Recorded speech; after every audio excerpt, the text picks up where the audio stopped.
Après les régions, le district et des représentations diplomatiques, la phase nationale des concertations des forces vives de la nation et des Maliens établis à l'extérieur sur la relecture de la loi numéro 05-047 du 18 août 2005 portant charte des partis politiques, Bamako a abrité la phase nationale les 28 et 29 avril 2025. À cette occasion, le ministre délégué Mamani Nassiré, chargé des réformes politiques et du soutien au processus électoral, a souhaité des participants des propositions et des recommandations ne souffrant d'aucune ambiguïté pour rapidement avancer dans cette réforme qui fait déjà couler beaucoup d'encre et de salive.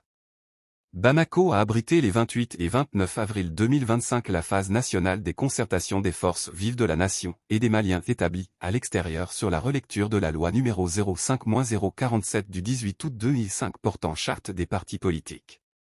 Ces assises ont lieu dans le cadre de la mise en œuvre des recommandations des Assises nationales de la refondation, ANR.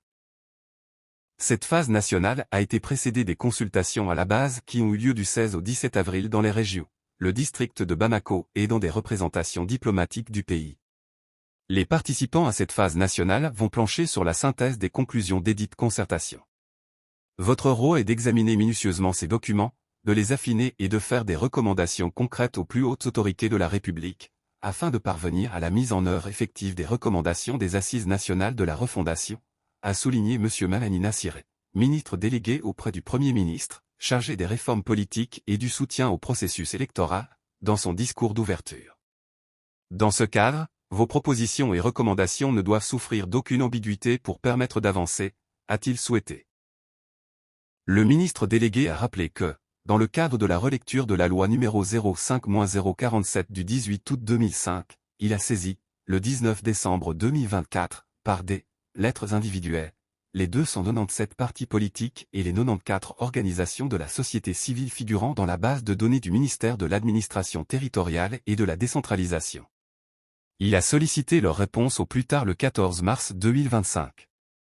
À l'issue du dépouillement des réponses des partis politiques et des organisations de la société civile, nous avons constaté que, au lieu de propositions concrètes permettant la mise en œuvre des recommandations des ANR, les partis politiques se sont contentés de généralités, sans aucune modalité opérationnelle, a indiqué M. Mamani Nassiré. En plus de ce manque de réponse opérationnelle de la part des partis politiques, ceux-ci, pour la plupart, n'ont même pas répondu à nos correspondances. En effet, sur les 297 partis politiques existants et saisis formellement par lettre, seuls 137 ont répondu, soit une majorité de 160 partis politiques qui n'ont pas répondu, a-t-il déploré.